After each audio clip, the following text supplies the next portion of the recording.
Hello! Bienvenue sur Entrepreneur Crossing, un petit îlot de liberté pour les femmes qui veulent comprendre, expérimenter et trouver l'inspiration pour vivre leur meilleure vie d'entrepreneur.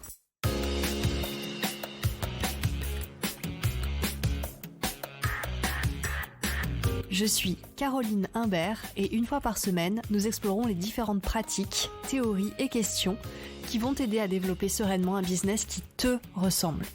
Et pour la dose d'inspiration, j'invite une fois par mois une entrepreneur à partager ses propres trucs et astuces. Allez, c'est parti pour l'épisode du jour. Et bonjour à tous, je suis ravie de vous retrouver pour une nouvelle interview d'entrepreneuse inspirante. Et aujourd'hui, j'accueille Bertille, que j'ai rencontrée dans la communauté GNG, en fait, Oui. dire, et qui se trouve être une entrepreneuse accomplie, puisqu'aujourd'hui, tu fêtes les 10 ans, enfin pardon, pas aujourd'hui, cette année, tu fêtes les 10 ans de ton entreprise, de Lost in Web. Donc C'est déjà, vrai. félicitations à toi. Merci beaucoup. Et Bertie a plein de conseils, organisation à nous transmettre aujourd'hui. Donc merci Bertie d'avoir accepté l'interview. Avec très grand plaisir. Bonjour à tous. Et du coup, je vais te demander, Bertie, de commencer juste par te présenter brièvement, parce qu'après, il y aura une question plus tard qui va te demander de présenter un petit peu ton parcours. Donc aujourd'hui, que fais-tu, Bertie ? Donc, comme vous l'avez compris, je m'appelle Bertille. Donc, aujourd'hui, moi, je suis entrepreneuse depuis 10 ans, mais ça fait 2 ans que je suis entrepreneuse à temps complet. On reviendra sur le parcours par rapport à ça. Okay. J'accompagne en gros les entrepreneurs sur toute la partie stratégie de communication. Donc, ça peut passer de la formation à le consulting aussi, pour ceux qui ont besoin vraiment d'avoir un accompagnement sur du moyen long terme, ou encore même à la délégation pour ceux qui souhaitent déléguer la gestion de leurs réseaux sociaux. En gros, c'est un peu les 3 grands pôles que j'ai aujourd'hui. Ok. Très bien. Et du coup, alors pour te connaître un tout petit peu mieux, j'ai toujours une petite question un peu fun à poser, qui est la question du portrait chinois. Donc je Oui. t'ai transmis en avance quelques petites idées d'items, Mmh. et je t'ai demandé d'en choisir 3. Donc du coup, peux-tu nous dire qu'est-ce que tu as choisi ? Oui. Alors j'ai choisi le jeu, donc jeu vidéo, société ou jeu de rôle, la pièce de la maison et le super pouvoir. Ok. Donc si j'étais un jeu, alors j'ai pas de nom de jeu exact, je transgresse un tout petit peu les règles, mais je serais sur un jeu coopératif puisque j'estime que tout doit se faire en coopération, et quand je travaille avec mes clients, je suis vraiment sur le côté partenariat. Donc il y a plein de jeux coopératifs qui existent, donc en citer un seul, c'est un petit peu compliqué. Si je dois parler après à titre personnel, un que j'apprécie énormément, c'est un jeu de plateau qui s'appelle Zombicide, où Ok. toute l'équipe est contre les zombies. Donc on doit tuer des zombies tout simplement. C'est assez sympa, et le but c'est de mettre en avant les forces de chacun et de savoir bien les utiliser. J'estime que c'est comme ça que je travaille avec mes clients, justement, de révéler leurs forces et de bien les utiliser. Ok. Hem, D'accord. Et du voilà. coup, alors Zombicide, c'est un jeu auquel tu joues ? Oui, j'adore, j'ai plusieurs boîtes à la maison. C'est des grosses boîtes de jeux, c'est, avec plein de figurines à l'intérieur, donc plein de zombies. Et j'y joue depuis déjà pas mal d'années. J'ai pour ma part toutes les versions, oui, j'ai toutes les versions du jeu, dans toute la partie médiévale fantastique, parce qu'il existe Ok. aussi une version du jeu contemporaine, voire contemporaine futuriste. Moi, je suis sur la partie médiévale fantastique, donc avec, des orgues, des, licornes, des dragons, et toute cette partie-là. Ah, chouette. Ouais, Je t'avoue, j'y ai jamais joué. Mais ouais, j'aime bien les jeux coopératifs, ouais. effectivement. C'est un jeu assez long, c'est minimum 1 heure de jeu, hein, c'est rare de faire moins. Ok. Mmh. Ok, très intéressant.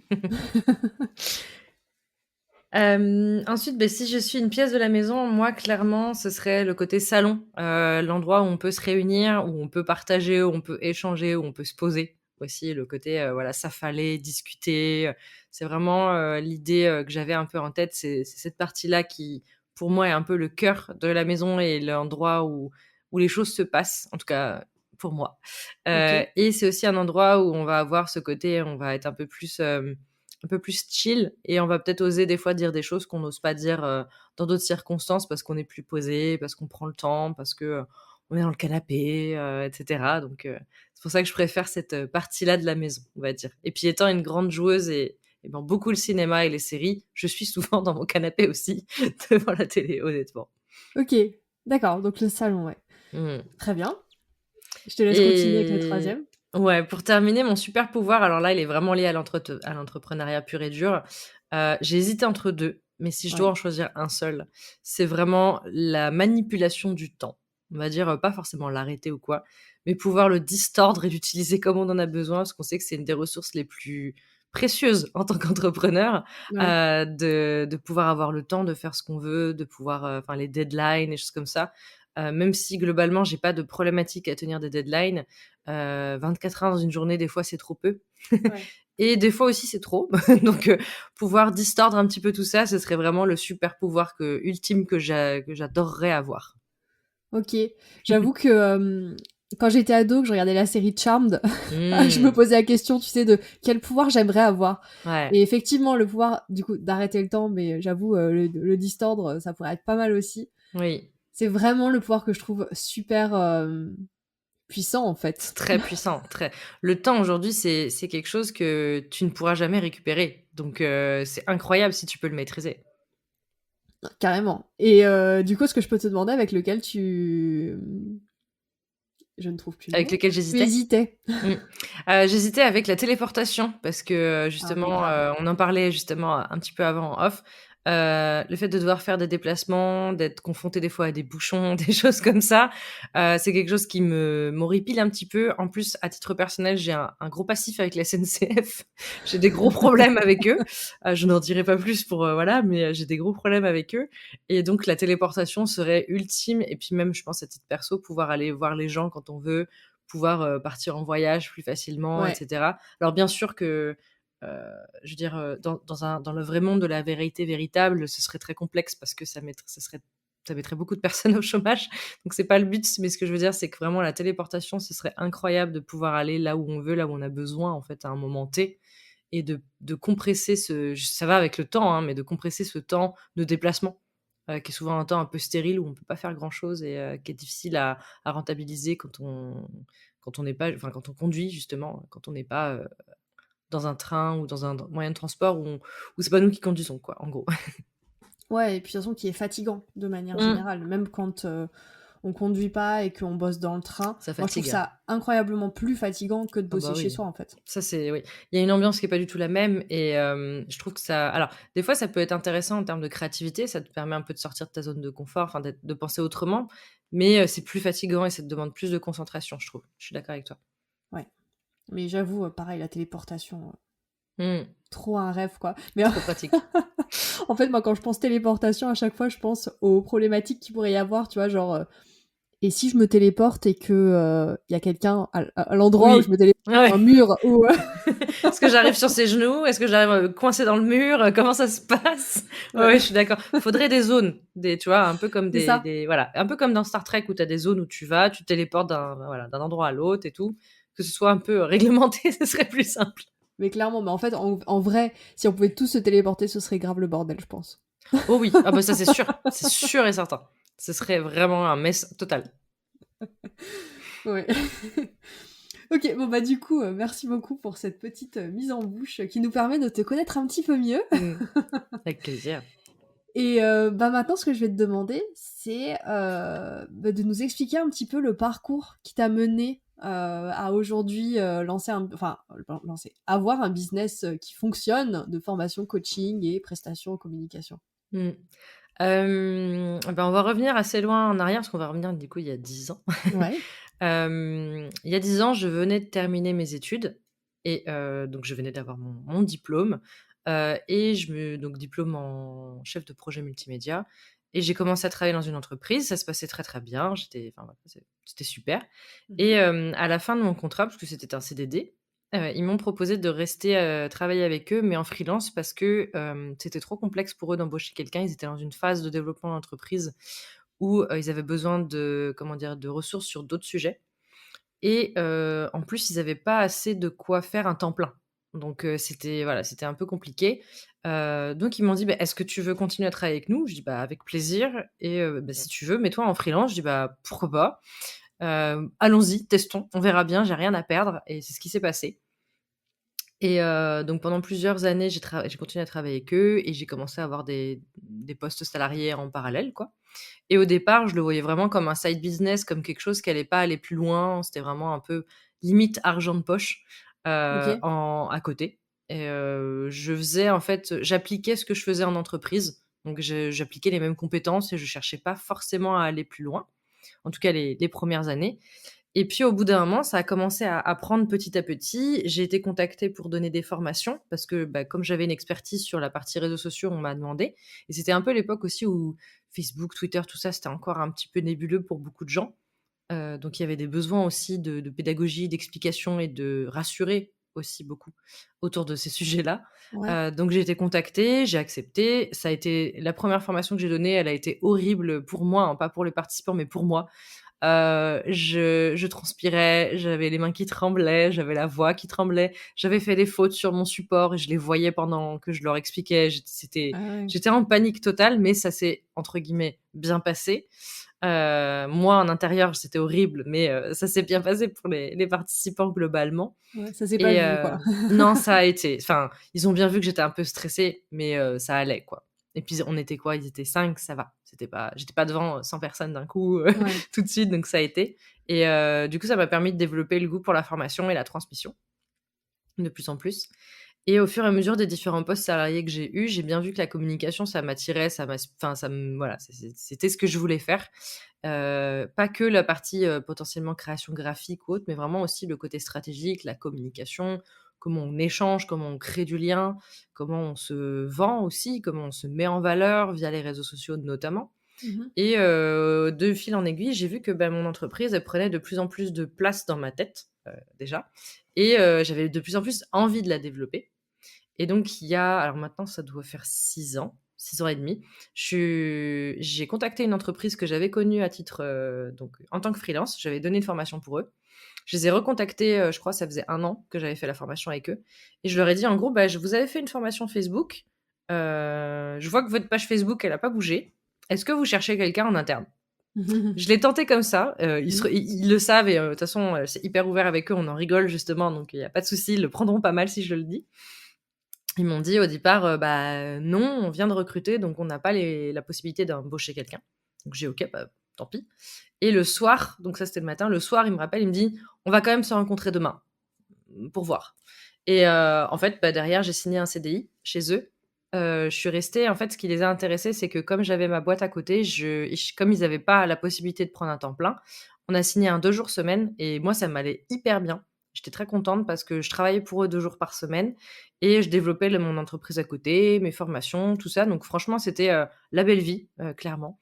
Et ils étaient très flexibles aussi, c'est-à-dire qu'ils savaient que j'avais ma boîte à côté. Donc ils étaient contents parce que ça permettait aussi que des fois j'ai, comment dire? Des choses que je faisais avec des clients que je ramenais à l'entreprise en disant: «Tiens, on a testé ça avec un client, on pourrait peut-être faire ça nous aussi», et cetera. Et inversement, ce que j'apprenais en entreprise m'aidait à structurer aussi ma boîte, donc c'était top. Et donc ils étaient flexibles puisqu'ils savaient que j'étais à mon compte et quand j'avais vraiment la nécessité de déplacer un jour de travail dans la semaine, pour, un besoin client, si c'était prévu à l'avance, c'était faisable. Donc franchement, ça a été vraiment génial et c'est une super équipe et j'ai adoré travailler là-bas. Bah, ouais, Heu, j'imagine. En tout cas, ah c'est ouais. fou, le truc de tu leur donnes une formation, Ouais, tu vois que ça qu'ils ne mettent pas en application, voilà, tu j'y suis allée au culot. postules et non, mais c'est génial. Ouais. J'ai adoré parce que j'y suis allée au culot. C'est la première fois que j'osais faire ça et ça a payé. Et je suis tombée dans une super boîte, donc ça a vraiment été génial. Mmh. Donc je gérais toute la partie stratégie de communication, B2B, B2C, puisque l'entreprise avait les 2 cibles, donc envers les particuliers et envers les professionnels. Et donc dedans, j'avais la gestion des différents sites internet, des réseaux sociaux, des emailing et on organisait aussi tous les mois des webconférences, donc la partie préparation, animation, enregistrement, publication et cetera des webconférences en replay. Et j'aidais également sur la partie print, donc tout ce qui était, support de communication, on va dire au sens très large, et dans l'événementiel quand on avait des salons et tout, donc j'aidais aussi un petit peu sur cette partie-là.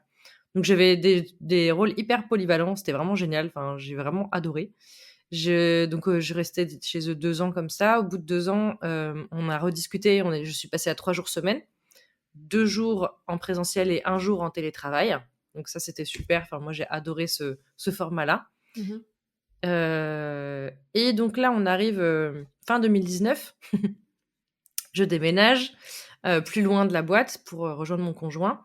Donc ça devenait un petit peu compliqué pour moi de me déplacer, mais j'avais trouvé un système où en gros comme j'avais 2 jours de suite, j'allais là-bas, je dormais sur place, donc chez ma famille et je revenais après, donc je me débrouillais.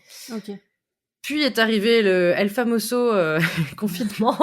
Donc là, on est passé full télétravail.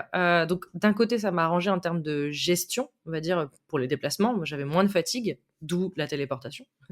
Heu et heu et donc ça s'est super bien passé. On a dû gérer pas mal de choses quand même. Donc je me suis beaucoup impliquée aussi dans l'entreprise parce que contrairement à ce que beaucoup, enfin, à ce que certains ont vécu en tout cas, pardon, je vais pas dire beaucoup parce que je veux pas généraliser. Nous, dans cette entreprise-là, le confinement, on n'a jamais autant bossé en fait à ce moment-là. Ouais. Donc on avait vachement plus de travail. Donc en fait, c'était pas beaucoup plus cool, justement. C'était beaucoup plus intense, mais c'était très bien, il n'y a pas eu de souci. Et en fait, au fur et à mesure, le chemin commençait à se faire dans ma tête et je commençais à me dire: «Bah, peut-être que j'ai envie de développer ma boîte», je sais pas trop. J'étais encore un peu dans le flou au tout début à ce moment-là et j'en parlais avec mes proches, enfin voilà, j'étais pas encore sûre et certaine à ce moment-là. O et du coup, à ce moment-là, tu avais qu'un client? Non, non, non, non, là, j'étais salariée dans cette entreprise. J'étais salariée et j'avais, une dizaine de clients à côté, OK. que je gérais donc en formation, en community management, en stratégie, tout ça. OK. Et en fait, justement, ces clients-là commençaient à prendre de plus en plus de place, dans le bon sens du terme, hein, bien sûr, Mmh. dans mon planning et ça commençait à être difficile pour moi d'avoir mes 3 jours salariés et seulement 2 jours pour la boîte. Du OK. coup, je travaillais aussi le week-end, beaucoup le soir et c'était un peu compliqué pour la vie perso. Ça commençait à poser des problèmes, on va dire, aussi par rapport à ça et je sentais aussi que l'un et l'autre me bloquaient par rapport à l'autre, la boîte me bloquait par rapport au salariat, le salariat me bloquait par rapport à la boîte et j'étais en fait tiraillée à me dire: «Est-ce que je passe à temps complet dans l'entreprise où je suis salariée et j'arrête ma boîte? Ou est-ce que je tente l'aventure entrepreneuriale mais à 100 de mon temps?» Donc ça a mis, 1 an à faire son chemin dans ma tête, vraiment, à en OK. parler très régulièrement avec mon conjoint, avec mes proches, même avec certains clients dont j'étais très proche pour leur demander leur avis aussi, tout simplement. Avec mon entreprise aussi, on en a un petit peu parlé Ah, c'est et cool, que tu aies pu en ouais, parler aussi. ouais, là-dessus vraiment ça a été enfin, je suis vraiment tombée dans une bonne boîte Mmh. et donc du coup, c'était à l'été. Fin août, j'avais mon entretien individuel de l'année, mon entretien annuel. J'étais avec mon directeur en visio du coup, parce qu'on Ouais. était encore, enfin, c'était encore un peu compliqué à ce moment-là. Je lui ai dit: «Écoute, voilà, il faut que je te dise quelque chose, j'aimerais bien, me remettre à fond, dans ma boîte». Et j'étais hyper, gênée parce que j'adorais l'entreprise où j'étais. Donc c'est pas comme d'autres personnes qui ont quitté le salariat parce que ça se passait mal. Ouais, ouais, Moi, ouais. vraiment, ça se passait bien, donc j'avais pas de raison de partir, en fait. Donc c'était très dur de dire, «Bon, ben, je m'en vais», enfin voilà, j'avais pas envie de partir en mode, «Salut». Ça se passait vraiment bien et du coup, on en a discuté et en fait, il m'a dit: «Mais, tu sais, ça fait longtemps que je sais que tu vas repartir, en fait. Je sais très bien que tu vas pas rester». J'en étais conscient. Et je dis: «Mais même moi, je le savais pas». Il me fait: «Non, non, je m'en doutais et je suis très content pour toi et c'est super, il y a pas de souci». Je dis: «Par contre, moi, je veux partir dans des bonnes conditions, donc je veux qu'on ait retrouvé la personne qui va me remplacer, je veux vous aider à la recruter, enfin voilà, je veux pas vous laisser en mode, «Salut, dans un mois, je suis plus là, démerdez-vous, quoi». C'était Mmh. pas du tout mon objectif, justement parce que ça se passait bien. Donc on a mis en place tout ce processus pour pouvoir recruter la personne, définir la fiche de poste et cetera et eux commençaient à avoir justement un besoin à temps plein. Donc on a recruté un temps plein à ma place, du coup et j'ai quitté l'entreprise. Donc ça, j'avais fait ma demande, fin août, début septembre avec mon responsable et je suis partie le 19 janvier qui a suivi. OK, Donc ça a ouais, mis, ça va. quelques mois, mais moi ça m'allait, c'était OK. Il y avait pas de souci, je voulais justement que ça se passe bien, donc je préférais partir un peu plus tard. Normalement, idéalement, je voulais partir juste avant les congés de Noël pour le côté, bah, c'est plus simple, je pars, c'est un peu les vacances, je me repose et après je rattaque à fond.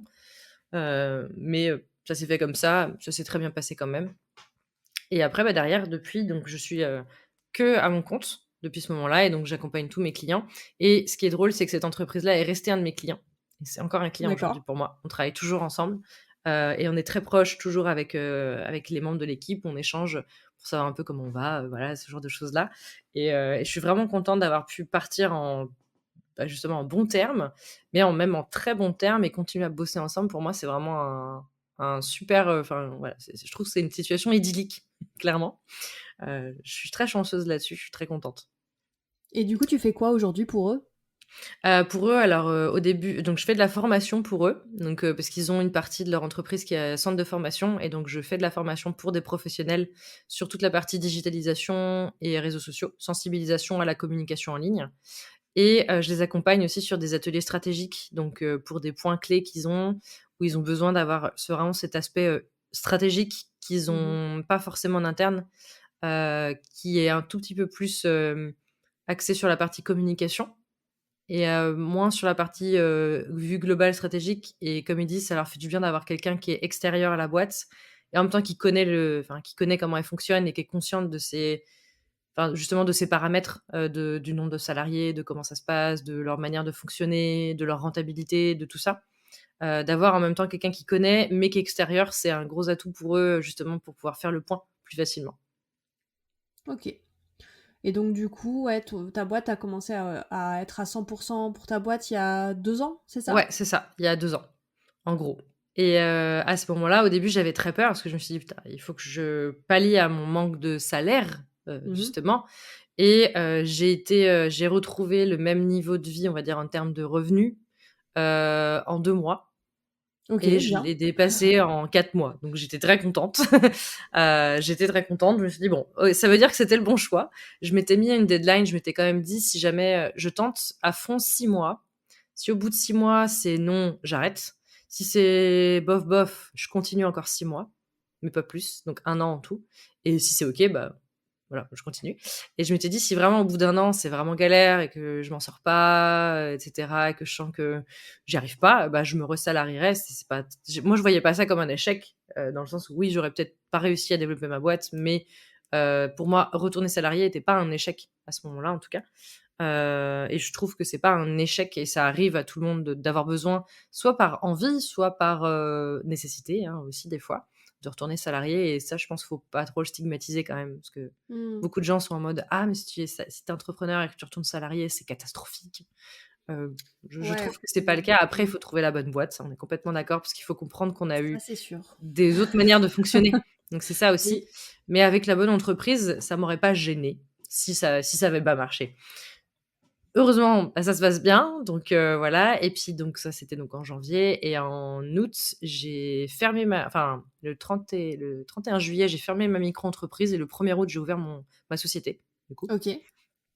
la même année, parce que, bah, ça se passait bien, très bien et du coup, je me suis dit: «Il est temps de passer dans la cour des grands» et j'ai senti que ça avait fait un déclic de mindset aussi, c'est-à-dire je voyais pas les choses exactement de la même manière que quand j'étais en micro. Et pas pour dire: «La micro, c'est pas bien», pas du tout. Je suis restée 7 ans en micro, donc c'était très, très bien, il y a pas de problème. 7 ans et demi même, mais il y a le je trouve que quand tu passes en société, tu as un petit switch qui se fait quand même un petit peu dans ta tête, qui est intéressant. Ouais, ouais, tout à fait. Et du coup, c'est quoi ton statut aujourd'hui? Tu es, en EI, avec, option réelle ou alors tu es vraiment en société, Je société? suis vraiment en société, je suis, techniquement en EURL même. Mmh, EURL. ouais. OK, Sur les conseils de mon comptable, je suis passée en EURL. C'était ce qui était le plus adapté à mon statut, à ma situation, et cetera. OK, Donc j'ai un comptable du coup, bien sûr. je fais, la TVA, des choses comme ça donc toutes les joies de de cette partie administrative. Ouais, bah, après, Voilà. moi, là, du coup, moi, je suis passée en janvier en entreprise individuelle avec Oui, option réelle. ouais, j'ai une Mais amie qui a fait ça aussi. Mmh. la TVA, enfin, du coup, ça fait un peu plus d'un an que je l'avais en micro aussi. Oui déjà. Mais ouais, c'est un sacré cap. En fait, c'est pas si compliqué, mais Non, mais il faut le niveau faire quoi. taxite, ça change. Ouais, ouais complètement. Puis tu vois, je comprenais pas avant les gens qui parlaient en hors taxe, j'étais: «Ah mais ils me saoulent à parler hors taxe» Ouais, et en fait, je les comprends complètement maintenant. c'est ça. J'avoue, j'avoue. Maintenant que tu payes les taxes tous les mois. C'est ça. OK, d'accord, super intéressant. On va parler un petit peu organisation. Mmh.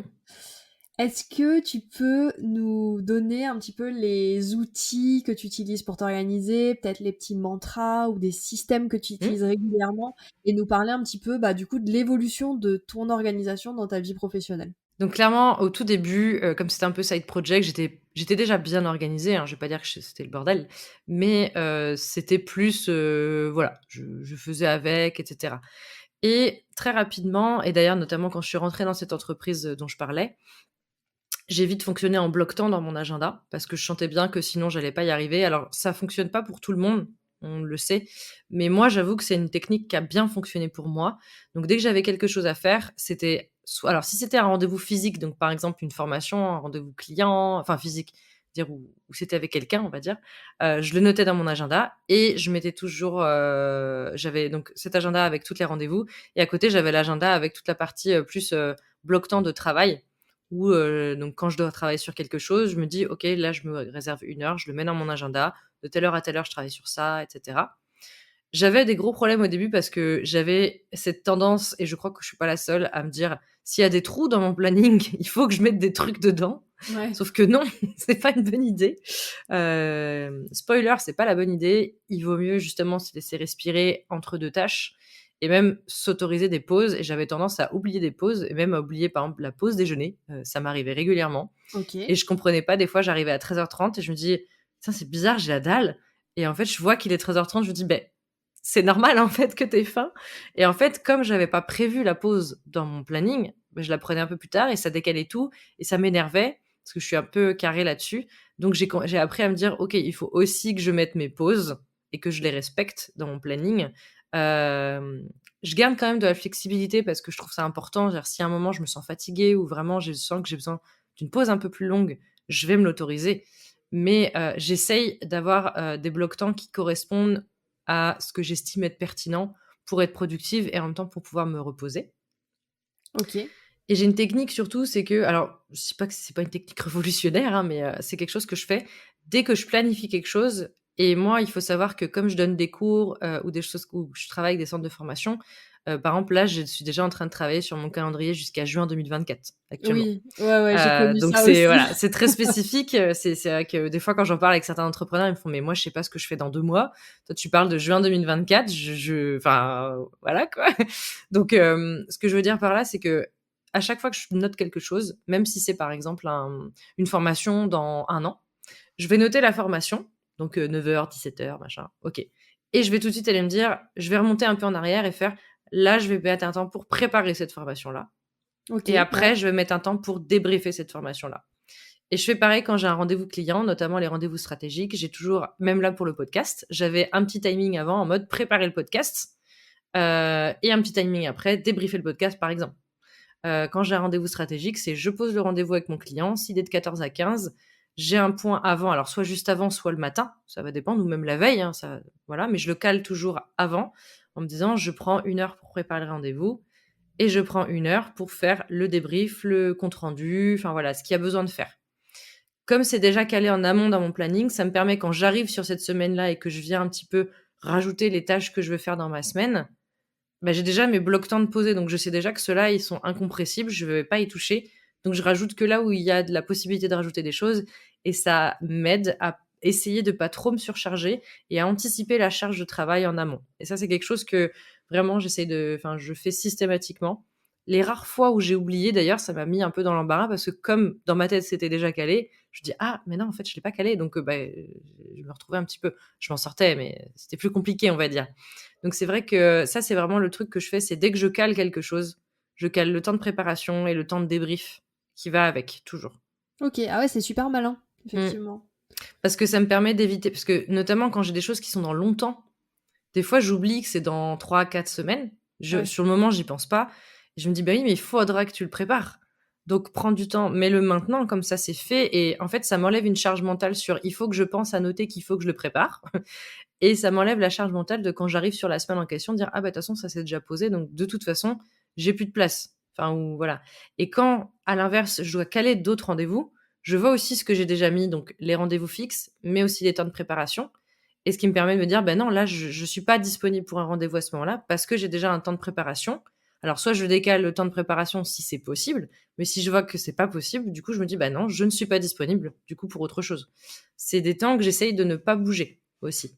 ou en tout cas de très peu bouger, on va dire. Je peux les décaler d'une demi-heure, d'une heure ou dans la journée, hein. Ouais. Mais je vais pas les décaler de 3 semaines, par exemple. En général, si je les ai mis à un endroit précis, c'est que je sais que j'ai besoin qu'ils soient là par rapport à la tâche que je me suis mise plus tard. OK. Et du coup, j'ai une question qui me vient, c'est assez variable, d'un entrepreneur à l'autre, mais du coup, toi, enfin, comme tu fonctionnes en bloc-temps, en fait, c'est quoi ta limite dans la journée, d'heures? Enfin, en gros, combien d'heures tu bosses dans la journée pour ne pas t'épuiser? Je travaille encore là-dessus. C'est-à-dire que ça dépend des jours. Moi, je sais que je suis vraiment efficace 6 heures. Ça, je le Ouais, sais, parce que je sens bien qu'au-delà de 6 heures, je commence à avoir du mal. J'ai un chronotype plutôt du soir et donc plutôt de la nuit, donc c'est vrai que j'ai tendance à être ultra créative le soir. Donc OK. c'est vrai que si je peux, mais là aussi je vais m'adapter à ma vie perso et au rythme de mon conjoint du coup là-dessus. Mais si je peux, je me mets des temps créatifs plutôt le soir, et j'essaye de pas dépasser les 6 heures enfin les 7 heures de travail par jour en me disant qu'elles sont 1 heure de battement, enfin voilà, de petits trucs, mais j'essaye de pas dépasser ça parce que je sens que, au-delà, c'est compliqué. Après, en effet, il y a des jours où et ça, enfin, c'est tout le monde, hein, il y a des jours où je suis ultra productive. Je me dis: Ouais. «Bah, tant que je suis lancée, let's go, on y va quoi, allons-y». Donc ça m'arrive de faire des journées de 10-11 heures, c'est déjà arrivé. Par contre, en général, je sais aussi que ça, c'est soit des veilles de week-end parce qu'après je peux me reposer, Mmh. Hem, soit justement, ça va être, le lendemain des journées beaucoup plus light ou des journées où j'ai rien à préparer ou à penser, on va dire. Ouais. Donc ça, c'est important ou alors des tâches vraiment ultra bateau et très, qui demandent pas de l'espace, mental, on va dire, par rapport à ça. Et à l'inverse, les jours où ça va pas, où je me sens vraiment fatiguée ou alors les jours où je suis pas en forme ou alors j'apprends une mauvaise nouvelle, hein, ce qui arrive dans la vie de tout le monde, hein, de toute façon, où j'ai besoin aussi des fois de décaler des choses, et cetera. Ces jours-là, bah, ça m'arrive de bosser que 2-3 heures, et encore 2-3 heures, c'est pas non plus rien. Enfin, on peut faire Mmh. beaucoup de choses en 2-3 heures, on le sait. Ouais. Et en général, justement, je suis assez productive dans ces heures-là, donc ça va. Parce que justement, j'ai un peu ce côté de me dire: «J'ai que ces 2-3 heures-là aujourd'hui parce que je sens que je suis pas en forme pour faire plus». Donc il faut que je sois performante sur ces 2-3 heures-là et comme ça, j'aurai l'esprit plus tranquille après à me dire: «OK, j'ai bossé que 3 heures, mais vu tout ce que j'ai fait en 3 heures, franchement, c'est OK». C'est ça. Ce qui m'importe au global, c'est de pas prendre de retard au global, on va dire. Mais je peux moduler mes journées et je les module quand j'en ai besoin. Je sais que, je m'adapte un peu au rythme de mon conjoint aussi, Ouais. qui est en 2-8, donc ça change, des choses. Et potentiellement, par exemple, j'essaye de pas travailler un vendredi après-midi sur 2 ou en tout cas, de travailler en mode vraiment je travaille selon mon flow, mais là je me mets rien, je travaille tranquillement et cetera. J'ai aussi des temps justement dans mon planning, je travaille en bloc temps, mais j'ai aussi des moments où je suis capable de me dire: «Là, il y a rien, mais c'est volontairement qu'il y a rien» et à ce moment-là, je ferai vraiment du pur flow et c'est tout. Et si j'ai envie de rien faire, bah, je ferai rien et si j'ai envie de faire un truc, je le ferai, en fait. Donc je m'autorise aussi à faire les choses quand je sens que j'ai envie de les faire. Donc mes blocs temps sont flexibles. Le but, c'est que si j'ai décidé qu'ils soient dans cette semaine-là, peu importe le jour et l'heure à laquelle je le fais, il faut qu'ils soient faits dans la semaine. C'est tout ce que je me donne comme, on va dire, objectif. OK. Aujourd'hui, je travaille à peu près entre 35 et 40 heures par semaine, sachant que j'aime ça, hein. J'aime travailler 35 heures par semaine. C'est pas Ouais, un ça te fatigue pas, plus que ça sur le long terme? Ça me fatigue un peu, je vais pas dire le contraire, mais j'aime ça, donc je suis pas éreintée, c'est ça que je veux dire. OK. Je passe pas mes week-ends à me reposer, je peux aussi sortir faire plein de trucs le week-end, c'est pas trop ça va, parce que j'aime ça. Et il y a des personnes qui, même en adorant leur travail, auront besoin de travailler moins, d'autres qui Mmh. kiffent travailler plus aussi, hein.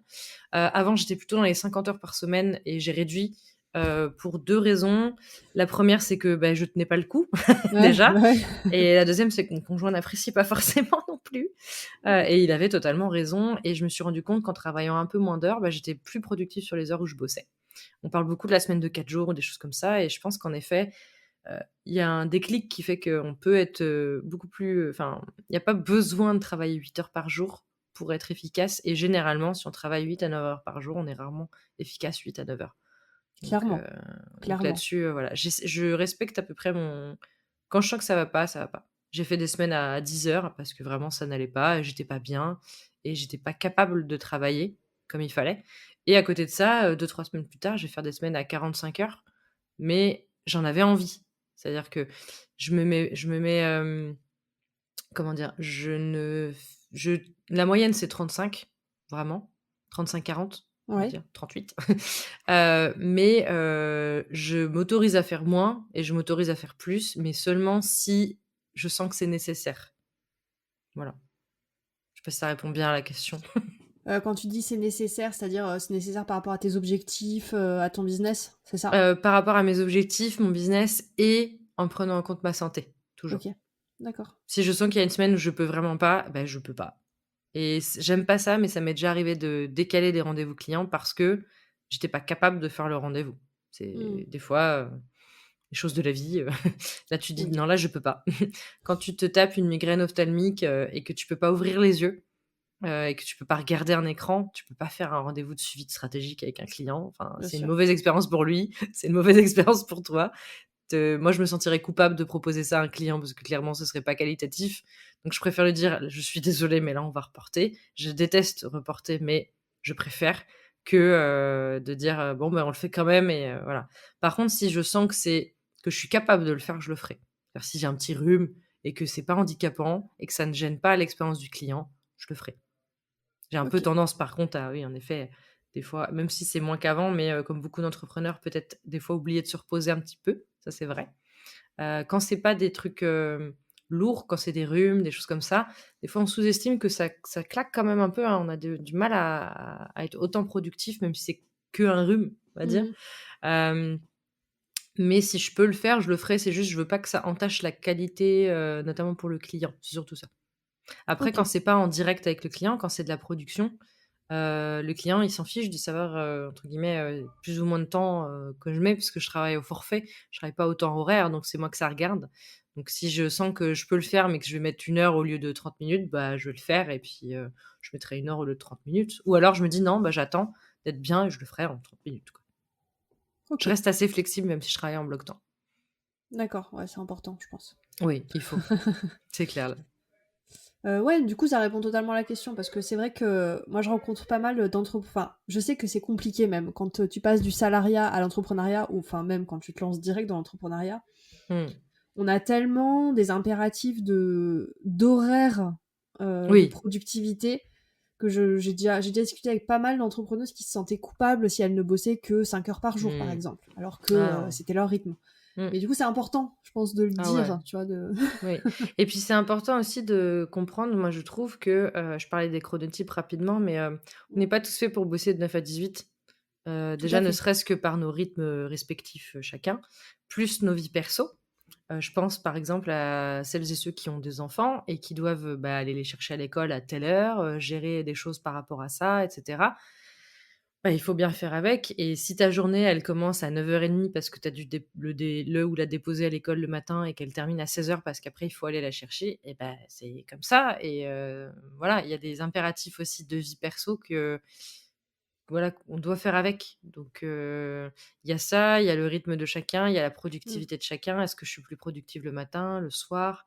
Il y a des personnes qui ont besoin d'une grosse pause déj, quitte à faire une journée de 4 heures plus 4 heures, mais avec, peut-être 2 heures et demie, 3 heures de pause au milieu, parce qu'ils en ont besoin et moi je sais que j'aime bien bosser en dehors des horaires de bureau. Alors bien sûr que je suis joignable sur les horaires de bureau pour mes clients et c'est logique parce que c'est là où tout le monde est connecté, on va dire et disponible. Mais j'adore bosser en dehors des horaires de bureau parce que je sens que le monde est à l'arrêt, qu'il y a personne et que je peux bosser, que je peux avancer, que je peux, y aller et que j'aurai pas un mail, un appel, un truc qui va me déranger en fait. Enfin et déranger c'est un mot un peu dur, mais qui va m'arrêter dans ma productivité à ce moment-là ou me créer un petit FOMO en mode: «Ah j'ai une notif, faut que j'aille voir». Mmh. Là, je sais que dans ces cas-là, je peux tracer, justement parce que le monde soit dort encore, soit, est déjà en train de regarder un film le soir, quoi. Ah donc toi, c'est plutôt vraiment soir ou tôt le matin, du coup? Alors, j'ai un rythme bizarre. Je suis beaucoup, beaucoup du soir pour la créativité et du matin très tôt, même des fois, pour la partie, tout ce qui est tâches administratives, carré, basique, quoi. Mais pas OK, complexe, hein, par contre, pas complexe, pas le matin. Voilà, moi, je suis plutôt comme ça. OK. D'accord, OK, super intéressant. Est-ce qu'il y a d'autres choses sur ton organisation que tu voulais partager? J'ai pas de choses spécifiques, mais après dans les outils, justement, tu m'avais demandé les outils que j'utilise le plus, donc moi j'ai mon agenda Google Agenda. Moi Ouais. je fonctionne avec Google Agenda parce que je l'utilise depuis maintenant 14 ans avec les études et tout, donc j'ai tellement l'habitude que voilà, je le maîtrise par cœur. J'ai Notion qui est mon outil où je note tout, je prends toutes mes notes, qui gère mon entreprise, qui me met mes rappels, et cetera.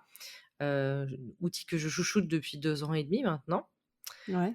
Et hem et après, pour échanger avec les équipes et souvent c'est Discord, parce OK. que j'ai l'habitude et j'apprécie beaucoup Discord et c'est d'ailleurs dans Discord, dans la commu GNJ qu'on a pu échanger la première fois de mémoire. Ouais, tout à fait. C'était ça. C'est un peu les outils que j'ai. Après, j'ai un tracker de temps, que j'utilise depuis septembre 2022, du coup, pour tester. J'avais déjà testé avant, j'y arrivais pas trop, j'avais du mal, enfin, je l'oubliais, je le mettais pas toujours, enfin bref.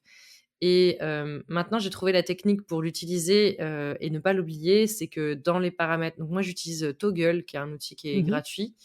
Je crois qu'il y a des options payantes, mais en vrai, j'ai jamais fouiné parce que le gratuit me suffisait largement. J'avoue, je l'utilise aussi, j'ai Ouais. jamais eu besoin de plus. Je pense qu'il y a des options très intéressantes, mais moi, je n'en ai pas besoin, en tout cas. Ce que j'ai fait, c'est que j'ai le mini timer, donc en fait, il est toujours en petit quelque part sur mon écran, à un endroit qui me gêne pas, mais un endroit où je le vois, pour OK. pouvoir l'activer, désactiver quand j'ai besoin. Donc il est en vraiment ça crée un élément vraiment tout petit sur l'écran, c'est le mini timer, je crois qu'ils appellent ça, ou le mini tracker, je sais plus le nom exact. Et en gros, tu as juste le play pause, et tu rentres ce que tu es en train de faire et c'est tout. Donc ça, D'accord, c'est pas j'ai jamais mal. essayé ça. 2e chose que je fais, c'est que j'ai le et en plus, tu peux cocher le fait qu'il soit toujours par-dessus tes fenêtres sur ton ordi, pour OK. qu'il soit pas caché derrière quelque chose. Moi, il est toujours par-dessus, comme ça je le vois tout le temps. Là, je le vois, il est sur mon écran. 2e chose que je fais, c'est que j'ai activé le reminder. Donc en fait, tu peux dire à Toggle de telle heure à telle heure, si je suis en train de faire des choses sur mon écran, donc ma souris bouge, je fais des trucs et que je n'ai pas mis en route mon timer, tu me mets un rappel en mode: «Au fait, là, tu es en train de faire des trucs, est-ce que tu veux, enregistrer ce temps-là?» Donc du Mmh. coup, en général, je me dis: «Ah oui, c'est vrai», hop, je clique et j'enregistre. D'accord.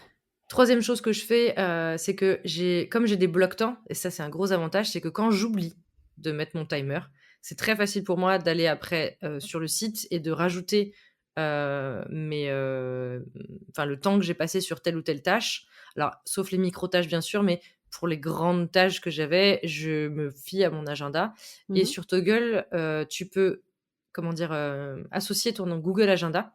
Ce qui fait que tu Ouais. vois ton Google Agenda dedans et donc moi j'ai juste à copier-coller, dedans, notamment pour tout ce qui est rendez-vous, formation, trajet et cetera. C'est hyper facile pour moi du coup, parce que comme je l'ai déjà anticipé, bah, c'est déjà dedans et comme je disais, il y a que les micro tâches que voilà, des fois j'en oublie quelques-unes par semaine, mais souvent c'est pas des trucs importants. Enfin, c'est pas que c'est pas important, mais c'est pas des grosses sessions de travail, c'est pas des trucs de 3 heures que je sais plus ce que j'ai fait pendant 3 heures. C'est plus des fois genre: «Ah là, les 15 dernières minutes, je suis plus trop sûre de ce que j'ai fait. Bon, bah, tant pis, là je mets rien, mais c'est pas très grave, quoi». Donc c'est les 3 outils, enfin les 3 manières dont j'utilise Toggle. La première c'est le mini tracker. La deuxième c'est le fait d'avoir le reminder et en plus on peut choisir les horaires, donc il va pas m'embêter en dehors des horaires. Ouais, ouais, ouais. Et la dernière c'est le fait d'avoir couplé mon agenda et comme ça je vois et je peux reporter comme j'ai mes blocs temps. D'accord. Moi, j'utilise aussi, l'extension, Chrome. Oui, Du coup, ouais, je peux activer directement comme de toute façon, ouais, je suis tout le temps sur mon bah, ouais. navigateur. C'est vrai que ça je l'ai pas Et mis en place et je pense qu'il faudrait que je teste. Je l'ai pas ouais, c'est testé très encore, tu vois? pratique. J'ai pas ouais. Et après, dernier outil que j'utilise que j'aime beaucoup, c'est Forest. Ah oui. Alors il a une version payante et cetera. Moi je m'en fiche, je l'utilise en gratuit pareil. Qui est en fait un petit outil où en gros on décide d'un temps sur lequel on va travailler et pendant ce temps-là, on peut, ça fait grandir un petit arbre, donc c'est un peu marrant, il y a un petit côté gamification et en plus on peut, choisir, alors quand on a l'extension sur Chrome par exemple, on Mmh. peut choisir de bloquer certains sites. Donc Mmh. par moi typiquement, il y a des sites que je vais bloquer en mode: «Non, je vais pas là-dessus. Si je suis en train de bosser sur ça, j'ai besoin que de ce site-là» et basta quoi. Mmh. OK, ouais, donc du coup, tu l'utilises, à la fois sur ton téléphone et sur l'ordi ou alors juste sur l'ordi?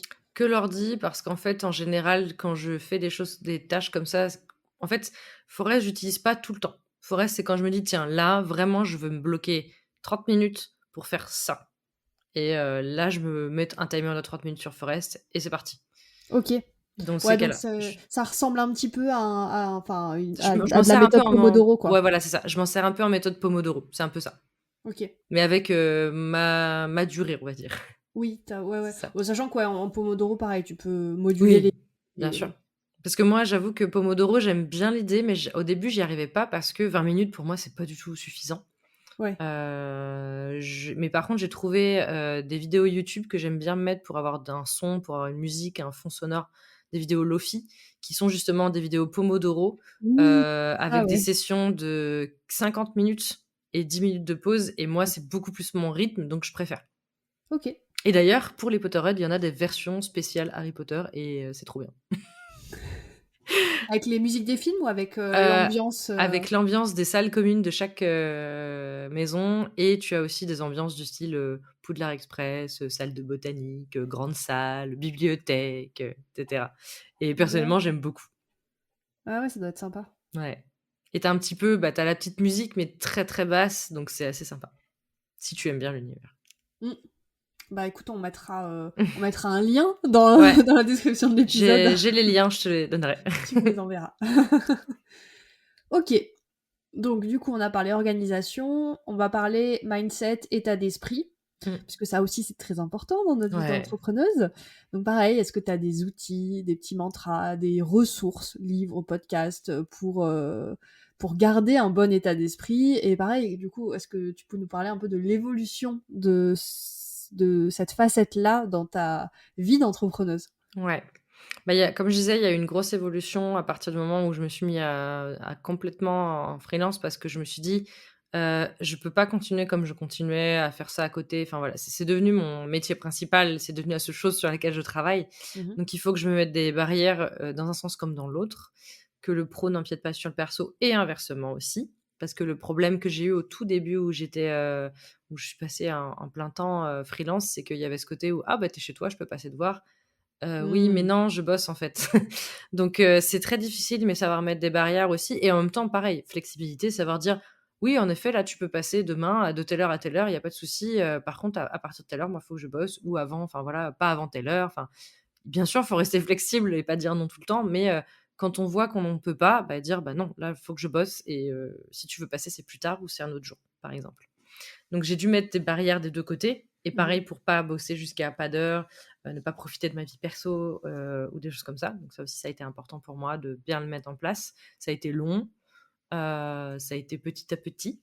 Ouais, et comment t'as fait alors? T'as des petits trucs qui te permettent d'arrêter de bosser? Alors déjà, j'ai un conjoint Ouais. qui qui va me dire justement, «Qu'est-ce que tu fais là? Tu fini de travailler là? Pourquoi tu es sur LinkedIn? Pourquoi tu» enfin voilà. Et alors au départ, c'était facile parce qu'il connaissait pas trop, les plateformes sur lesquelles je bossais.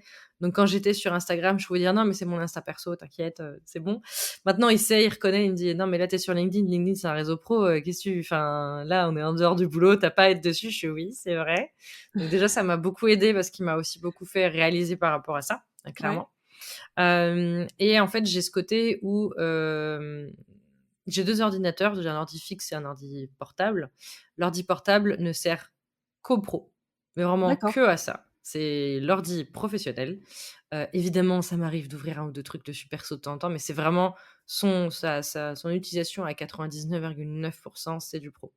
Sur l'ordi perso, c'est plus compliqué, mais ce qui m'aide, en fait, c'est que j'ai 2 comptes Discord. J'ai un compte professionnel et un compte personnel et en OK. fait, quand je passe en mode: «C'est fini le boulot», je switch de compte Discord et je peux être en mode, si je suis encore sur l'ordi, bah, c'est pour jouer ou c'est pour faire autre chose ou faire des recherches, mais à titre perso. Enfin, voilà, c'est pas pour être connecté au Discord pro sur mon ordi, en dehors des horaires de boulot. Donc ça, c'est pas un tips, ouf, mais c'est un tips qui m'aide pas mal à me dire: «J'ai pas les notifs pro».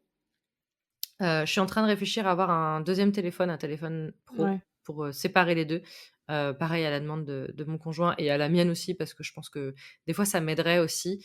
Parce que le problème d'avoir, un seul téléphone, c'est que quand toi tu as envie d'aller checker du pro, c'est bien, mais quand tu as pas envie et que le pro vient à toi, Mmh. c'est fatigant. Donc et pouvoir l'éteindre le week-end, pouvoir l'éteindre en vacances, pouvoir, mettre un message de répondeur, par exemple, les jours où je suis en formation. Tu vois, pour expliquer: «Bah, voilà, de toute façon, là, je pourrais pas vous répondre avant demain ou après-demain parce que je suis en formation toute la journée». Donc voilà. J'ai aussi des répondeurs de temps en temps enfin, quand il y a besoin sur mes mails, aussi, pour Mmh. faire patienter. Et alors pour les mails, moi, j'ai une technique très simple, c'est que, sur Gmail, on peut renvoyer un mail à une autre heure. Donc par exemple, je reçois un Oui. mail là maintenant, c'est un sujet que je pourrais pas traiter avant demain, je le renvoie à demain. C'est-à-dire qu'en gros, il va disparaître de ma boîte mail, pour ceux qui connaissent pas du tout. En Ah, gros, il disparaît de la boîte mail, vraiment. OK. Et il revient demain, par exemple, si je dis demain à 8h, il va arriver dans ma boîte mail comme si c'était un nouveau mail demain à 8h.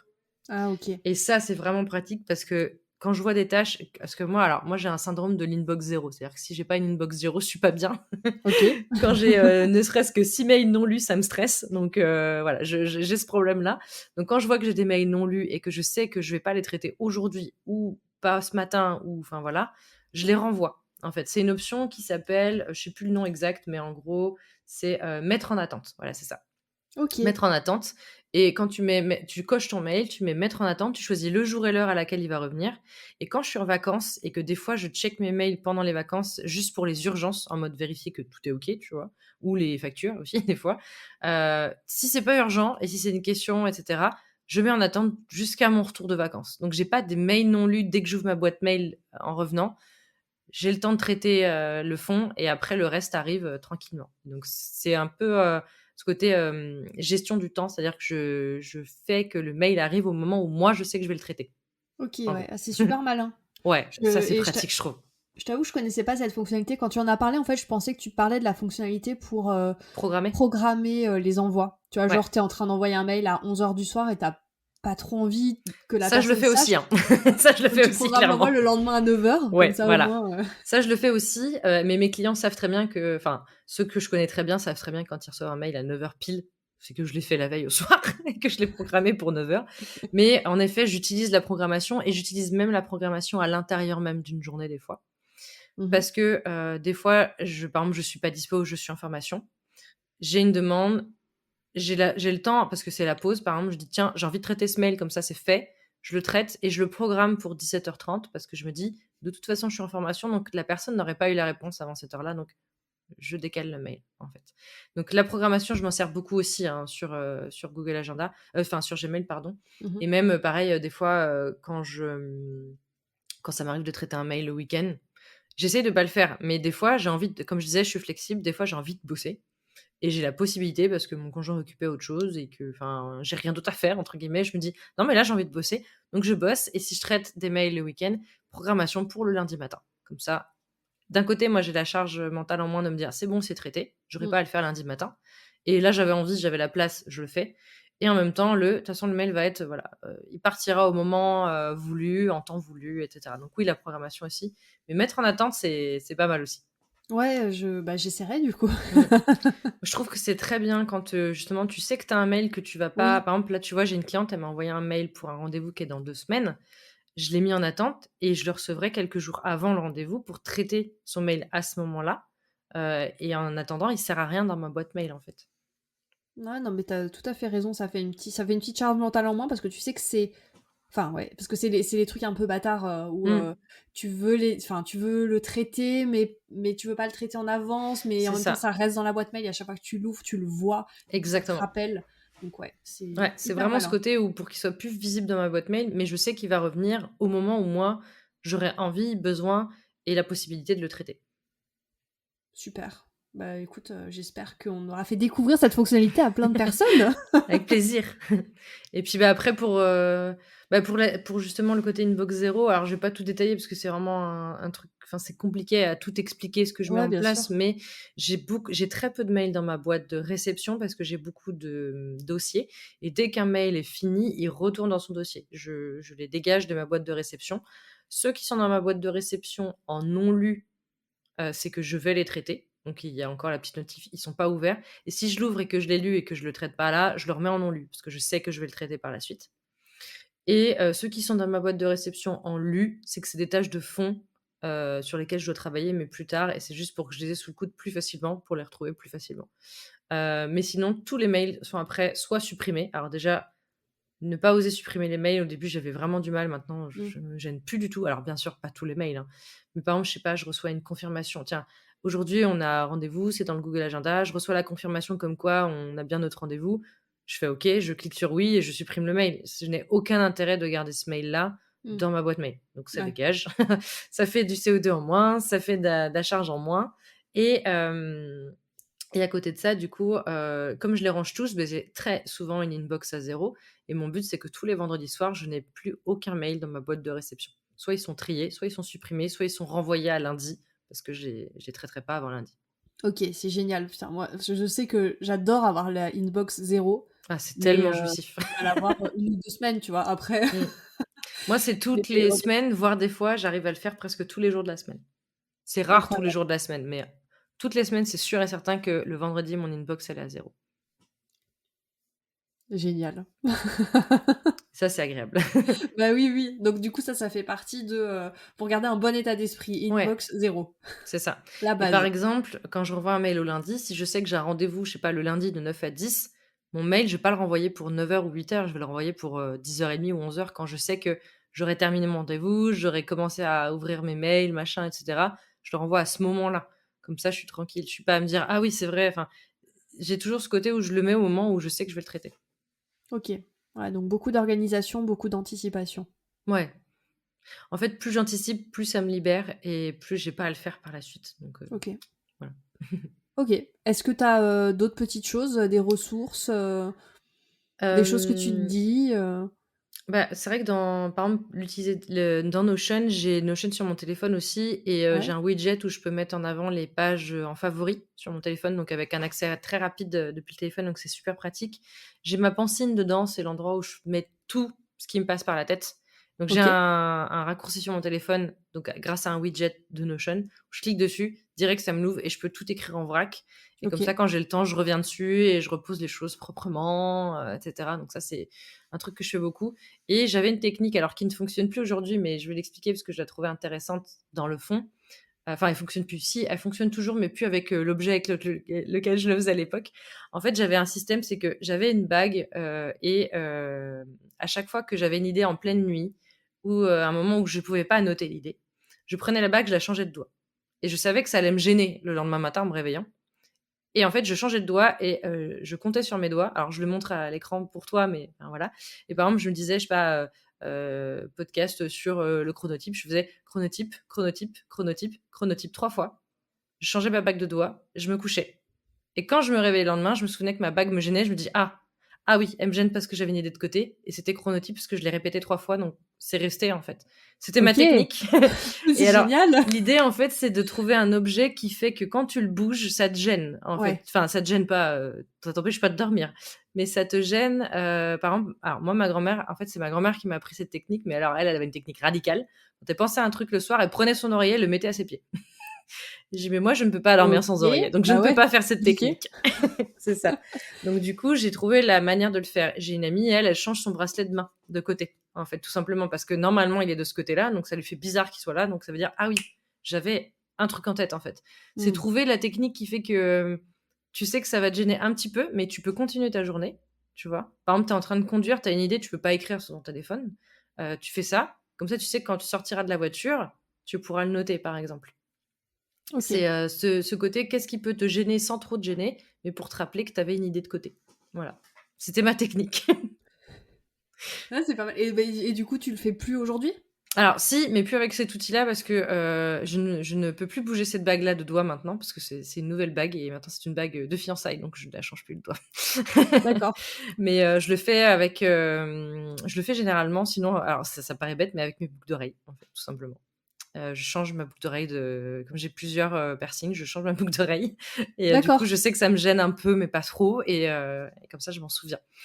C'est des trucs voilà. Il y en a, c'est les bracelets. Après, ça peut être plein de choses, ça peut être la montre, ça peut être c'est trouver un truc qui est facile d'accès et ça peut être Ouais, aussi, il ouais. y en a, ils relèvent leur col de chemise, par exemple. Ah ouais, moi j'essaye de réfléchir parce Voilà. que moi je porte pas de bijoux, Ah bah oui. donc déjà C'est c'est trouver mort. par exemple, tu vois, là, tu as un sweat, tu prends Oui, tes 2 trucs, tu fais un nœud avec. ouais, Que peut-être, ça ouais, te gêne pas, tu vois, effectivement. ça te voilà. Mais tu Ouais. fais un tout petit nœud et tu te dis: «Pourquoi j'ai fait un nœud? Ah oui, parce que j'avais une idée».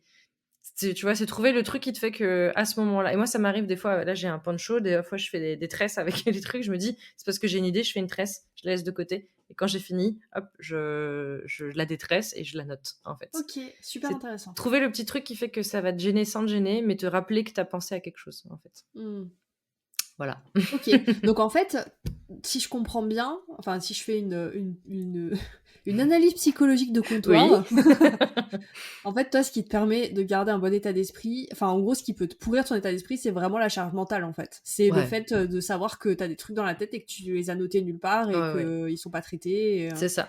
En fait, moi, c'est ce que je dis même aux gens que je forme ou aux gens que j'accompagne. Quand tu as une idée en tête et si tu l'écris pas, il y a 2 cas de figure en général qui vont se passer. Soit tu vas faire que d'y penser en mode: «Il faut surtout pas que je l'oublie» et du coup, tu vas pas être concentré sur ce que tu es en train de faire et en fait, au bout d'un moment, Ouais. c'est, bah, arrête et fais le truc que tu as en tête parce que voilà. Soit en fait, tu vas te dire: «Faut pas que je l'oublie» et tu vas immédiatement l'oublier et tu vas t'en vouloir en disant: «J'avais dit qu'il faut pas que j'oublie un truc, mais je sais plus quel truc c'est». Et souvent, c'est l'un ou l'autre. C'est rarement, enfin voilà, c'est souvent ces 2 cas de figure-là qui arrivent et dont on me parle le plus. Donc je me dis: «Beh, fais en sorte de trouver un moyen de pas zapper les choses». Donc si tu peux, tu te mets un rappel, tu notes les choses de côté. Si tu peux pas, tu trouves un objet, quelque chose qui te fera penser au fait que tu avais une idée de côté. Moi, ça m'arrivait beaucoup, même à titre perso, quand je faisais les courses et que j'avais pas de liste, des fois, ou que ma liste était par exemple, on m'appelle, on me dit: «Tiens, il faut prendre ça, ça et ça». OK, et dans ma tête, j'avais juste à retenir: «Il manque 3 choses». C'est tout. Je retenais pas quoi, je retenais 3 choses et le fait de savoir qu'il y en avait 3, je retrouvais rapidement à quoi correspondaient les 3 en fait. J'avais pas besoin de retenir: «Il manque ci, ça et ça». Je retenais 3 et le ci, ça et ça revenait parce que j'avais juste retenu une chose qui regroupait les 3. Je sais pas si c'est très clair, mais c'était ma Si, si, technique. mais en fait, ouais, ça fait partie de toutes les techniques de mémorisation qui existent. Il y a pas longtemps, Ouais. j'ai regardé sur Netflix là une petite série documentaire, ça s'appelle Le cerveau en bref, et justement, il parlait Mmh. de la mémoire et des techniques de mémorisation d'une championne justement Mmh. de mémorisation, et c'est incroyable. Je crois Ah qu'elle bah, appelle oui. la technique le palais mental. Oui, le palais mental, bah, c'était la technique qu'utilisait Sherlock Holmes. Voilà. Ouais. Donc voilà, en fait, chaque chiffre, elle l'associait à, pareil, Une un pièce, enfin, élément, un et puis après, elle élément, imaginait un ouais, chemin qu'elle faisait dans sa c'est ça. ville. Enfin bref, c'était Mmh. incroyable. Mais du coup, C'est ça tout fait partie un des c'est techniques. hyper impressionnant, hein, le palais mental, moi, j'y suis clairement pas. Je sais pas si j'y serai un jour, je sais pas si j'en ai besoin, mais c'est hyper impressionnant ces techniques-là, en effet. Bah déjà, tu utilises des techniques, je pense que pas tant de monde que ça utilise, C'est possible.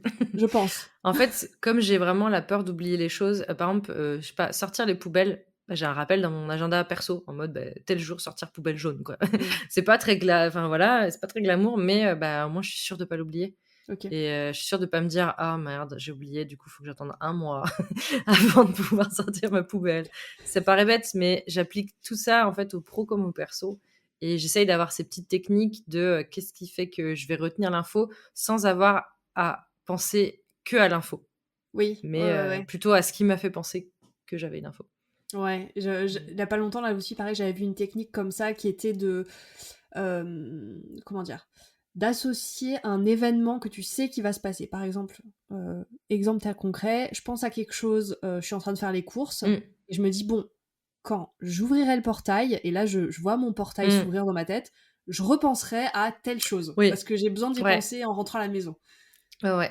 Ça, je pense que c'est assez proche de l'idée que je fais, tu vois, avec Oui, l'objet qui bouge. Mais en gros, c'est ça et je pense qu'en effet, en fonction de comment tu es à l'aise, ça peut être vraiment bien de te dire: «Tu sais que de toute façon, ça va arriver». Donc oui. tu le penses, tu le visualises dans ta tête parce que tu connais en plus, ton portail qui s'ouvre, tu le vois tout le temps, donc tu le connais Mmh, et tu associes quelque chose en disant: «À ce moment-là, il faudra que j'ai ce déclic-là, en fait». Mmh. tout à fait. Ouais. Une bonne technique aussi ça.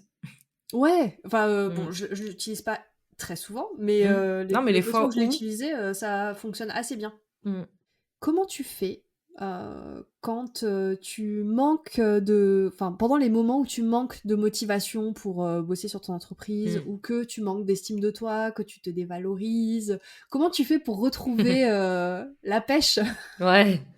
Alors, déjà, c'est un énorme travail de long terme puisque j'ai de la chance, c'est qu'aujourd'hui, au bout de 10 ans, ça m'arrive de moins en moins déjà.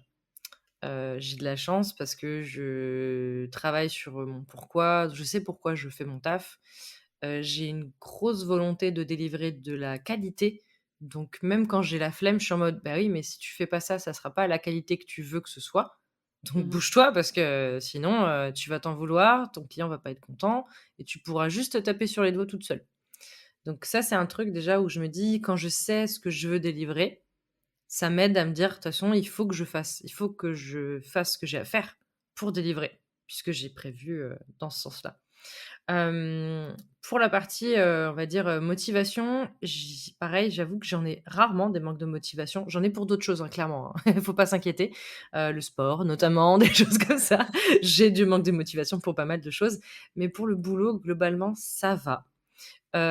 C'est rare que c'est plus des moments de fatigue que je vais avoir et qui font que je suis moins motivée, mais c'est pas de la OK. motivation pure et dure. Là-dessus, c'est vrai que je sais pas si c'est parce que ça fait longtemps, je sais pas si c'est parce que je kiffe quasiment tous les jours ce que je fais, je sais pas si ça vient de là, mais j'ai rarement des baisses de motivation, on va dire.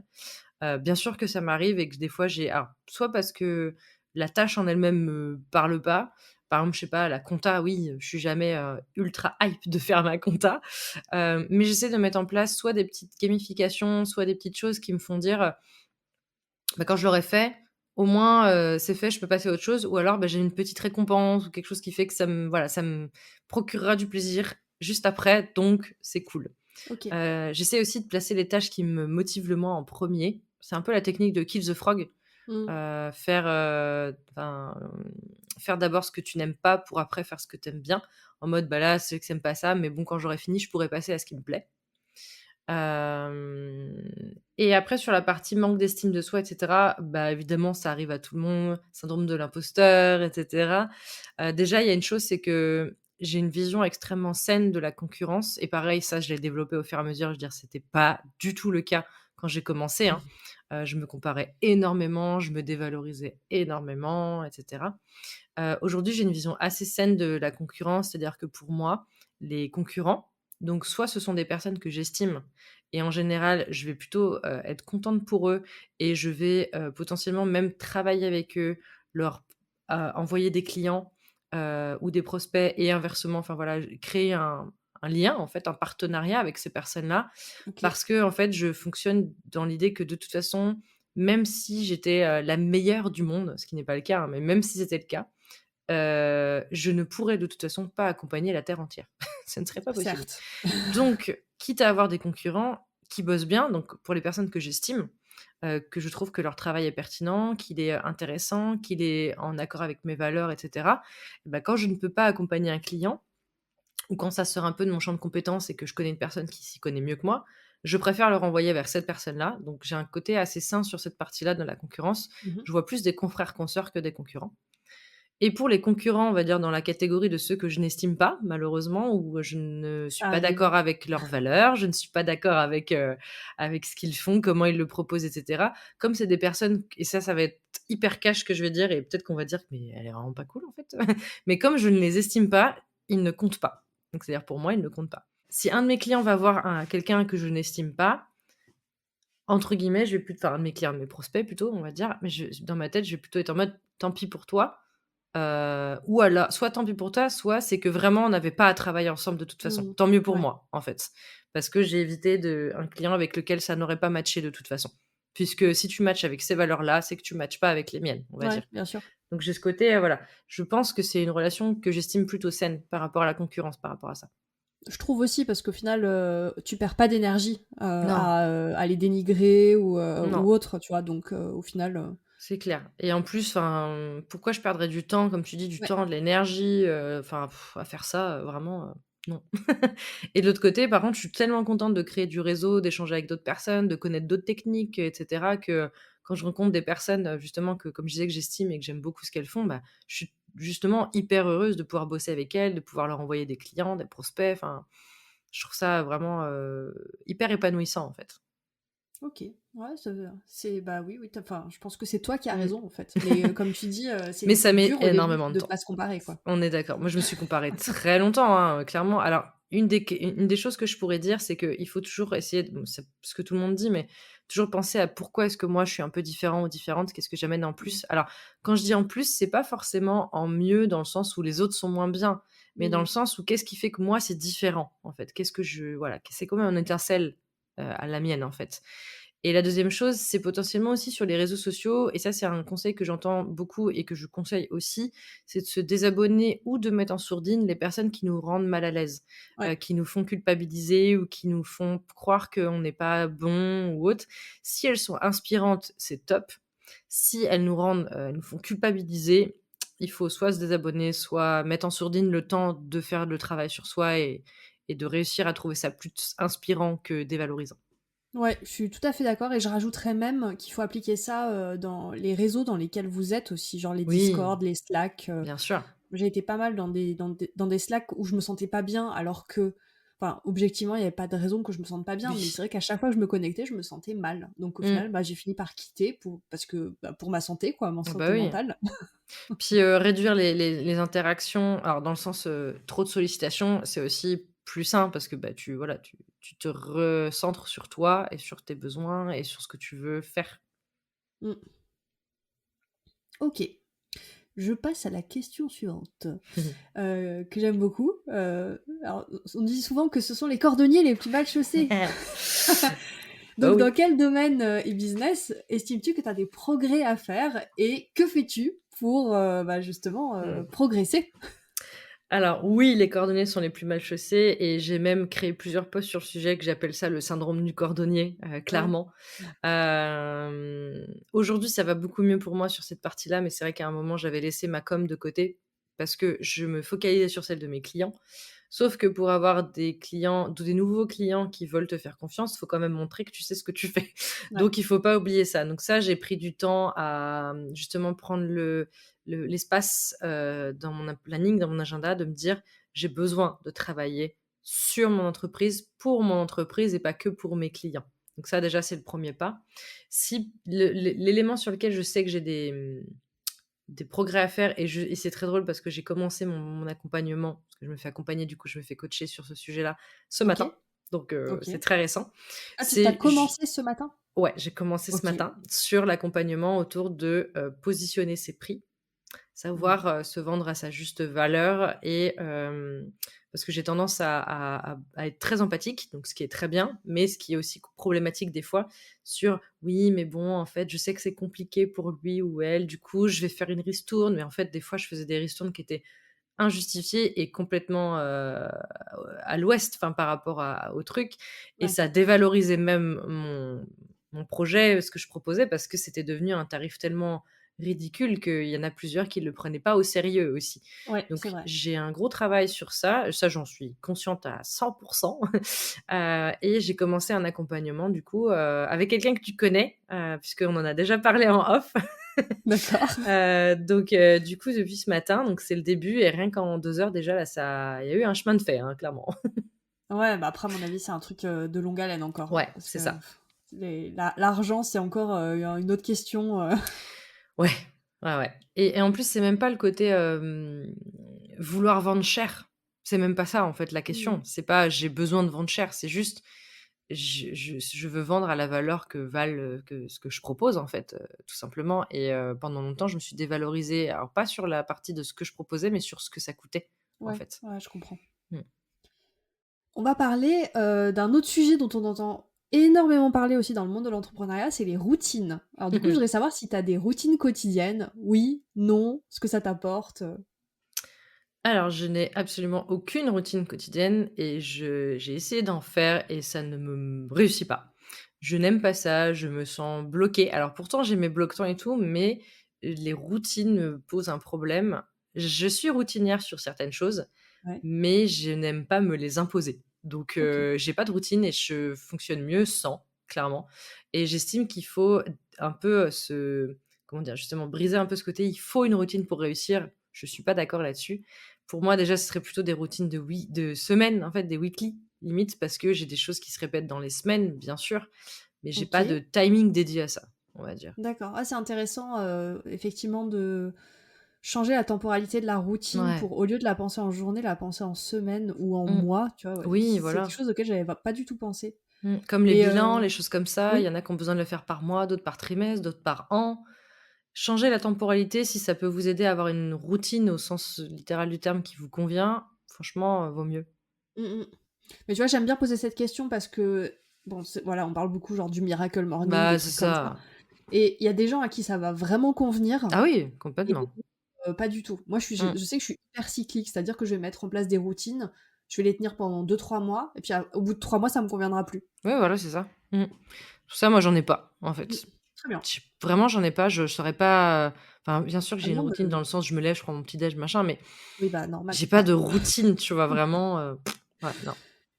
Ok. Et est-ce que t'as du coup des petits plaisirs quotidiens, en gros, enfin non pas quotidiens, mais qu'est-ce que tu fais pour te détendre quand t'as besoin de te détendre, de faire une pause? Tu fais quoi?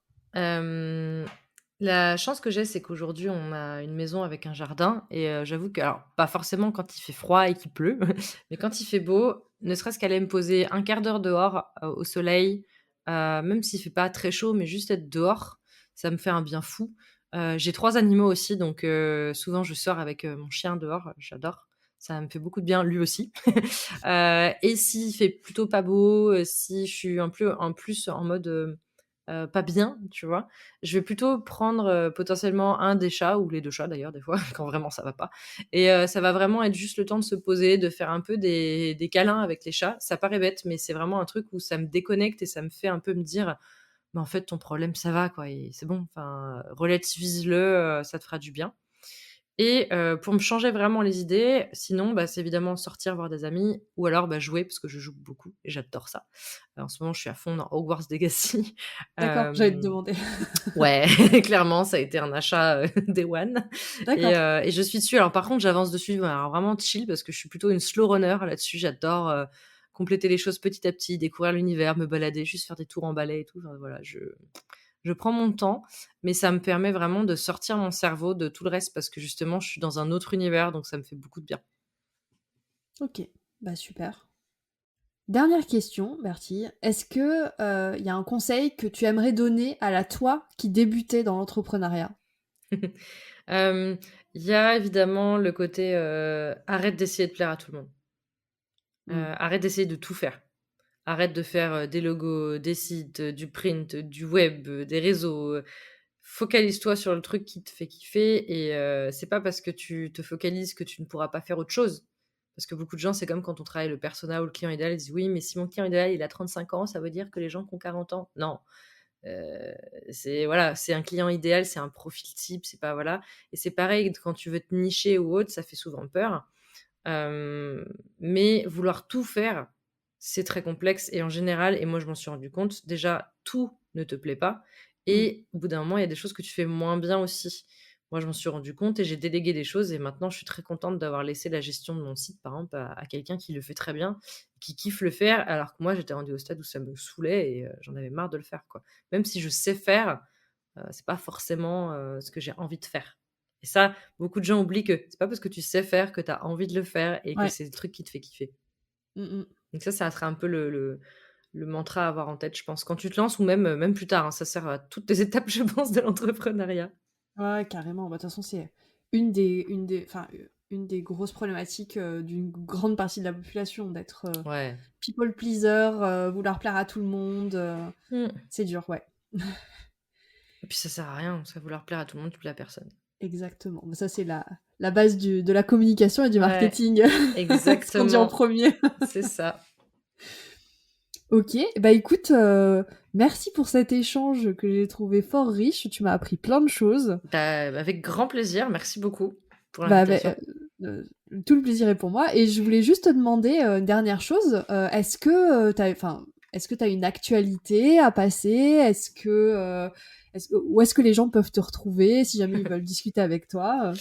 Alors, bah, ils peuvent me retrouver, sur Instagram, @lostinweb, donc le nom de mon entreprise. C'est là où je suis le plus active. Je suis également sur LinkedIn, mais honnêtement, je suis plus active sur, Instagram, clairement. Ok. Ils peuvent aussi aller écouter mon podcast, parce que j'ai un podcast aussi qui s'appelle Parlons Com, où on parle communication et entrepreneuriat.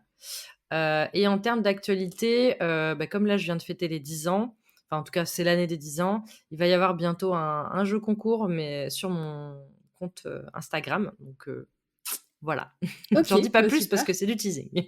Ok, bah de toute façon, le compte Insta sera dans... Et le lien vers ton podcast seront dans la description de l'épisode. Oui, t'inquiète. Merci encore, Bertie, pour ta participation. Avec plaisir. Et bah, du coup, pour toutes les auditrices, je vous dis à la semaine prochaine. Et oui, c'est déjà la fin de l'épisode.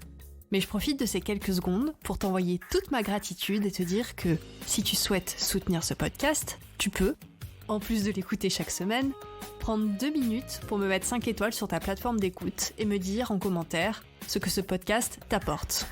Je lis chaque commentaire posté, et c'est pour moi un concentré de joie et de motivation, donc par avance, merci pour ta contribution. Si tu es à la recherche des ressources citées dans l'épisode, tu peux les retrouver dans la description. J'ajoute un dernier mot pour te dire que si tu veux me contacter à propos du podcast ou pour me suggérer un sujet à traiter, tu peux m'envoyer un message sur Instagram ou par mail. Là encore, tu trouveras toutes les informations en description. À la semaine prochaine!